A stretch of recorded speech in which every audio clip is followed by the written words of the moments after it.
ನಮಸ್ತೆ Karnataka digital book Kannada YouTube ಚಾನಲ್ಗೆ ಸ್ವಾಗತ ಸುಸ್ವಾಗತ. ಪ್ರಧಾನಿ ನರೇಂದ್ರ ಮೋದಿ ಬೆಂಗಳೂರಿಗೆ ಬಂದಾಯಿತು. ಕೆಲವೊಂದಿಷ್ಟು ಯೋಜನೆಗಳಿಗೆ ಚಾಲನೆ ನೀಡಿದ್ದೂ ಆಯಿತು. ಪ್ರಧಾನಿ ನರೇಂದ್ರ ಮೋದಿ ಅವರ ವಿರುದ್ಧ ಚುನಾವಣಾ ಹಗರಣವೂ ಕೂಡ ಕೇಳಿ ಬರ್ತಾಗಿದೆ. ವಿಪಕ್ಷ ನಾಯಕ ರಾಹುಲ್ ಗಾಂಧಿ ಮತಕಳ್ಳತನದ ಆರೋಪವನ್ನು ಕೂಡ ಮಾಡಿದ್ದಾರೆ. ಆದರೆ ಇದೆಲ್ಲದರ ನಡುವೆ ಪ್ರಧಾನಿ ನರೇಂದ್ರ ಮೋದಿ ಅವರಿಗೆ ಯಾಕೋ ಕಾಡೋ ಕಂಟಕ ಕಾಣಿಸ್ತಾ ಇದೆ. ಒಂದು ಕಡೆ ಡೊನಾಲ್ಡ್ ಟ್ರಂಪ್ ಕೈ ಕೊಟ್ಟಿದ್ರೆ, ಇನ್ನೊಂದು ಕಡೆ ವಿಪಕ್ಷ ನಾಯಕ ರಾಹುಲ್ ಗಾಂಧಿ ಮತಗಳ್ಳತನದ ಆರೋಪ ಮಾಡ್ತಿದ್ದಾರೆ. ಇದೆಲ್ಲವನ್ನ ತಲೆ ಕೆಡಿಸಿಕೊಡದಂತಹ ಪ್ರಧಾನಿ ಮೋದಿ ರಷ್ಯಾದಿಂದ ತೈಲ ಖರೀದಿಸಿದ್ದಕ್ಕಾಗಿ ಭಾರತದ ವಿರುದ್ಧ ಡೊನಾಲ್ಡ್ ಟ್ರಂಪ್ ಕೆಂಡ ಕಾರ್ತಿರುವ ಸಮಯದಲ್ಲಿಯೇ ಮೋದಿ ಶುಕ್ರವಾರ ರಷ್ಯಾ ಅಧ್ಯಕ್ಷ ವ್ಲಾದಿಮಿರ್ ಪುಟಿನ್ ಅವರೊಂದಿಗೆ ಸಂಭಾಷಣೆ ಮಾಡಿದ್ದಾರಂತೆ.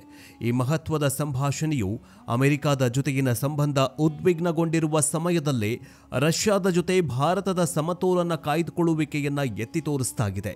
ರಾಷ್ಟ್ರೀಯ ಭದ್ರತಾ ಸಲಹೆಗಾರ ಅಜಿತ್ ಧೋವಲ್ ಅವರ ಮಾಸ್ಕೋ ಭೇಟಿ ಮತ್ತು ಬ್ರೆಜಿಲ್ ಅಧ್ಯಕ್ಷ ಲೂಲು ಡ ಲಿಸ್ವಾ ಅವರ ಗುರುವಾರ ಮೋದಿಗೆ ಕರೆ ಮಾಡಿದ ನಂತರ ದೂರವಾಣಿ ಸಂಭಾಷಣೆಯನ್ನ ಮಾಡಿದಾರಂತೆ. ಮಾತುಕತೆ ಸಂದರ್ಭದಲ್ಲಿ ಡೊನಾಲ್ಡ್ ಟ್ರಂಪ್ ಭಾರತಕ್ಕೆ ಮಾಡ್ತಾ ಇರುವಂತಹ ಅನ್ಯಾಯ, ಭಾರತದ ವಿರುದ್ಧ ಸೇಡು ತೀರಿಸಿಕೊಳ್ತಾ ಇರುವ ಬಗ್ಗೆ, ಅಂದ್ರೆ ರಫ್ತಿನ ಮೇಲೆ 50% ಸುಂಕ ವಿಧಿಸಿದ ಬಗ್ಗೆ ಚರ್ಚೆ ಮಾಡಿದಾರಂತೆ. ಈಗ ಪ್ರಧಾನಿ ನರೇಂದ್ರ ಮೋದಿ ಅವರು ಎಲ್ಲ ರಾಷ್ಟ್ರಗಳ ಜೊತೆಗೆ ಸ್ನೇಹ ಸಂಬಂಧವನ್ನ ಇಟ್ಕೊಂಡಿದಾರಲ್ಲ, ಇದರ ಬಗ್ಗೆ ನಿಮಗೆ ಏನು ಅನ್ಸುತ್ತೆ? ಮೋದಿ ಅವರು ಹೇಗೆ ಆಡಳಿತ ನಡೆಸ್ತಿದ್ದಾರೆ? ಮೋದಿ ಅವರು 75 ಮುಗಿಸಿ 76ನೇ ವಸಂತಕ್ಕೆ ಕಾಲಿಡ್ತಾ ಇದ್ದಾರೆ. 76 ವರ್ಷ ಆದ್ರೆ, 75 ವರ್ಷ ಪೂರ್ಣಗೊಂಡ್ರೆ ಬಿಜೆಪಿಯಲ್ಲಿ RSS ಅಲ್ಲಿ ಅವರು ನಿವೃತ್ತಿಯನ್ನು ಪಡೆದುಕೊಳ್ಳಬೇಕು ಅನ್ನುವಂತಹ ಒಂದು ಅಸಂವಿಧಾನಿಕ ರೂಲ್ಸ್ ಇದೆ. ಹಾಗಾದ್ರೆ ಮೋದಿಯವರು ರಾಜೀನಾಮೆ ಕೊಡ್ತಾರಾ? ಮೋದಿಯವರು ರಾಜೀನಾಮೆ ಕೊಟ್ಟಿದ್ದೇ ಆದಲ್ಲಿ ಮುಂದಿನ PM ಯಾರಾಗಬೇಕು, ಪ್ರಧಾನಿ ಯಾರಾಗಬೇಕು? ಕಮೆಂಟ್ ಮೂಲಕ ತಿಳಿಸಿ. ಬನ್ನಿ ವಿಡಿಯೋವನ್ನು ಶುರು ಮಾಡೋಣ. ಪ್ರಧಾನಿ ನರೇಂದ್ರ ಮೋದಿ ಅವರ ವಿರುದ್ಧ ಈಗ ಸಾಲು ಸಾಲು ಆರೋಪಗಳು ಕೇಳಿ ಬರ್ತಾಗಿದ್ದಾವೆ. ಒಂದು ಕಡೆ ಸ್ನೇಹಿತ, ದೋಸ್ತಿ ಅಂತ ಇದ್ದ ಡೊನಾಲ್ಡ್ ಟ್ರಂಪ್ ಮೋದಿಯವರ ವಿರುದ್ಧವೇ 50% ರಫ್ತಿನ ಮೇಲೆ ಸುಂಕ ಹೇರಿದ್ದಾರೆ. ರಷ್ಯಾದ ಅಧ್ಯಕ್ಷ ವ್ಲಾದಿಮಿರ್ ಪುಟಿನ್ ಕಡೆಯಿಂದ ತೈಲವನ್ನ ಭಾರತ ಖರೀದಿ ಮಾಡ್ತಾ ಇರೋದ್ರಿಂದಾಗಿ ಡೊನಾಲ್ಡ್ ಟ್ರಂಪ್ ಅವರಿಗೆ ಸಿಟ್ಟು ಬಂದು 50% ಟ್ಯಾರಿಫ್ ಅಂದ್ರೆ ಸುಂಕವನ್ನ ವಿಧಿಸಿದ್ದಾರೆ ಅಂತ ಹೇಳಲಾಗ್ತಿದೆ. ಜೊತೆಗೆ ಇದೆಲ್ಲವೂ ಕೂಡ ಒಂದು ಕಡೆ ಆರ್ಥಿಕವಾಗಿ ಸದೃಢವಾಗ್ತಾ ಇರುವಂತಹ ಭಾರತದ ವಿರುದ್ಧ ಷಡ್ಯಂತ್ರ ರೂಪಿಸ್ತಾ ಇದ್ದಾರ ಡೊನಾಲ್ಡ್ ಟ್ರಂಪ್ ಅನ್ನುವಂತಹ ಮಾತುಗಳು ಕೇಳಿ ಬರ್ತಾಗಿದೆ. ಆದರೆ ಡೊನಾಲ್ಡ್ ಟ್ರಂಪ್ ಅವರು ಇಷ್ಟೆಲ್ಲ ಮಾಡ್ತಾ ಇದ್ರು ಮಿತ್ರತ್ವಕ್ಕೆ ದ್ರೋಹ ಬಗೆಯದೆ ರಷ್ಯಾದ ಅಧ್ಯಕ್ಷ ವ್ಲಾದಿಮಿರ್ ಪುಟಿನ್ ಅವರನ್ನ ದೂರ ಮಾಡದೆ ಇಷ್ಟೆಲ್ಲ ಕ್ಲಿಷ್ಟಕರ ಸಮಯದಲ್ಲೂ ಮೋದಿ ಅವರು ರಷ್ಯಾದ ಅಧ್ಯಕ್ಷ ವ್ಲಾದಿಮಿರ್ ಪುಟಿನ್ ಅವರೊಂದಿಗೆ ಮಾತುಕತೆ ನಡೆಸಿದ್ದಾರಂತೆ. ಮುಂದಿನ ಬಾರಿ ರಷ್ಯಾದ ಅಧ್ಯಕ್ಷ ವ್ಲಾದಿಮಿರ್ ಪುಟಿನ್ ಭಾರತಕ್ಕೆ ಬರುವ ಸಾಧ್ಯತೆ ಇದೆ ಅಂತ ಹೇಳಿದ್ದಾರೆ.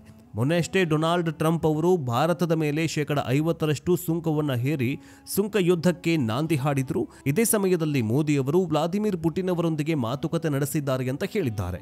ನನ್ನ ಸ್ನೇಹಿತ ಅಧ್ಯಕ್ಷ ಪುಟಿನ್ ಅವರೊಂದಿಗೆ ಬಹಳ ಉತ್ತಮ ಮತ್ತು ವಿವರವಾದ ಸಂಭಾಷಣೆ ನಡೆದಿದೆ ಅಂತ ಮೋದಿ ತಮ್ಮ ಎಕ್ಸ್ ಹ್ಯಾಂಡಲ್ ಪೋಸ್ಟ್ ಅಲ್ಲಿ ಬರೆದುಕೊಂಡಿದ್ದಾರೆ.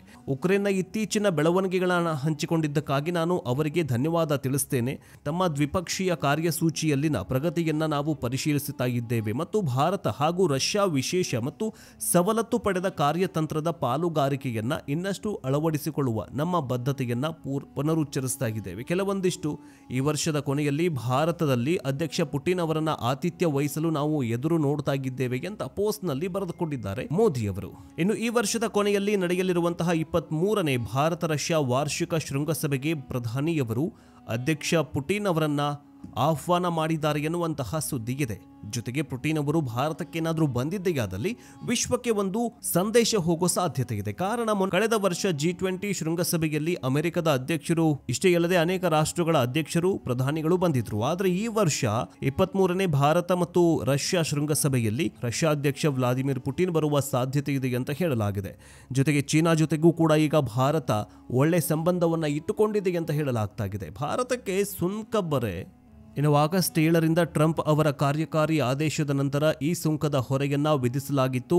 ಅದರಲ್ಲಿ ಭಾರತವು ರಷ್ಯಾದಿಂದ ತೈಲ ಖರೀದಿಗೆ 25% ಹೆಚ್ಚುವರಿ ದಂಡವನ್ನ ವಿಧಿಸಲಾಯಿತು ಮತ್ತು ಈಗಾಗಲೇ ಅನ್ವೇಷಣೆಯಾಗ್ತಾ ಇರುವಂತಹ 25% ಪರಸ್ಪರ ಸುಂಕದೊಂದಿಗೆ ಒಟ್ಟು ತೆರಿಗೆ 50% ಆಗಿದೆ. ಆಗಸ್ಟ್ 28ರಿಂದ 50% ಸುಂಕ ಅನ್ವಯವಾಗ್ತಾ ಇದೆ. ಭಾರತದ ವಿರುದ್ಧ ಅಮೆರಿಕ ಸುಂಕ ವಿಧಿಸಿದೆ. ಈ ಸುಂಕದಿಂದಾಗಿ ಭಾರತದಲ್ಲಿ ವ್ಯಾಪಾರಿಗಳು ಚಿಂತೆಗೀಡಾಗಿದ್ದಾರೆ. ಆದರೆ ಪಾಕಿಸ್ತಾನ ಈಗ ಉತ್ತಮ ಸ್ಥಿತಿಯಲ್ಲಿದೆ. ಪಂಜಾಬ್ ಮತ್ತು ಹರಿಯಾಣದ ಬಾಸ್ಮತಿ ರೈತರು ಮತ್ತು ರಫ್ತುದಾರರು ಈಗ ತೀವ್ರ ಸಂಕಷ್ಟಕ್ಕೊಳಗಾಗಿದ್ದಾರೆ. ಇದಕ್ಕೆ ಕಾರಣ ಅಮೆರಿಕದ ಅಧ್ಯಕ್ಷ ಡೊನಾಲ್ಡ್ ಟ್ರಂಪ್ ಅವರ ನಿರ್ಧಾರ. ಇದರಲ್ಲಿ ಭಾರತದ ಬಾಸ್ಮತಿ ಅಕ್ಕಿಯ ಮೇಲೆ 50%ವರೆಗೆ ಭಾರಿ ಸುಂಕ ವಿಧಿಸಲಾಗಿದೆ. ಬೆಲೆಗಳು ಈಗಾಗಲೇ ಕುಸಿತ ಇರುವ ಮತ್ತು ಮಾರುಕಟ್ಟೆಯಲ್ಲಿ ಅನಿಶ್ಚಿತತೆ ಹೆಚ್ಚಾಗಿರೋ ಸಮಯದಲ್ಲಿ ಈ ಒಂದು ಹೊಡೆತ ಬಿದ್ದಿದೆ. ಇನ್ನು ಅಮೆರಿಕ ಭಾರತದ ಮೇಲೆ ಸುಂಕ ವಿಧಿಸಿರೋದ್ರಿಂದ ಪಾಕಿಸ್ತಾನವು ಅತ್ಯಂತ ಸಂತೋಷವಾಗಿದೆ. ಯಾಕಂತಂದ್ರೆ ಇದು ಪಾಕಿಸ್ತಾನಕ್ಕೆ ಅಮೆರಿಕನ್ ಮಾರುಕಟ್ಟೆಯಲ್ಲಿ ದೊಡ್ಡ ಮುನ್ನಡೆಯನ್ನ ನೀಡಿದೆ. ವಾಸ್ತವವಾಗಿ ಪಾಕಿಸ್ತಾನದ ಮೇಲೆ ಕೇವಲ 19% ಮಾತ್ರ ಸುಂಕವನ್ನ ವಿಧಿಸಲಾಗಿದೆ.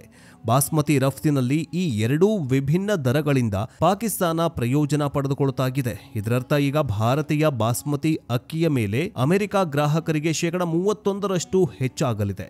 ಇನ್ನು ಹಿಂದೂಸ್ತಾನ್ ಟೈಮ್ಸ್ ಪ್ರಕಟ ಮಾಡಿರುವಂತಹ ವರದಿಯಲ್ಲಿ ಬಾಸ್ಮತಿ ರಫ್ತುದಾರರ ಸಂಘದ ಉಪಾಧ್ಯಕ್ಷರು ಹೇಳ್ತಾಗಿದ್ದು, ಇದು ಭಾರತದ ವಿರೋಧಿ ನೀತಿಯಾಗಿದೆ. ಡೊನಾಲ್ಡ್ ಟ್ರಂಪ್ ಪಾಕಿಸ್ತಾನದ ಮೇಲೆ ಕಡಿಮೆ ಸುಂಕವನ್ನು ವಿಧಿಸಿದ್ದಾರೆ, ಭಾರತದ ಮೇಲೆ 25% ಸುಂಕವನ್ನು ವಿಧಿಸಿದ್ದಾರೆ. ಇದು ಎಲ್ಲೋ ಒಂದು ಕಡೆ ಭಾರತಕ್ಕೆ ದೊಡ್ಡ ಹೊಡೆತ ಕೊಡ್ತಾಗಿದೆ ಅಂತ ಹೇಳಿದ್ದಾರೆ.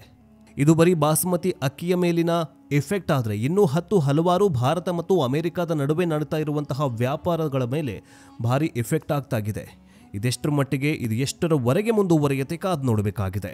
ಇದಿಷ್ಟು ಭಾರತ ಮತ್ತು ಅಮೆರಿಕದ ನಡುವೆ ನಡೆದಿರುವಂತಹ ಇದರ ಬಗ್ಗೆ ಇನ್ನಷ್ಟು ಅಪ್ಡೇಟ್ಸ್ ತಗೊಂಡು ಮತ್ತೆ ಬೇಗ ವಾಪಸ್ ಬರ್ತೀವಿ. ನೋಡ್ತಾ ಇರಿ ಡಿಜಿಟಲ್ ಬುಕ್ ಕನ್ನಡ. ಜೈ ಹಿಂದ್, ಜೈ ಕರ್ನಾಟಕ.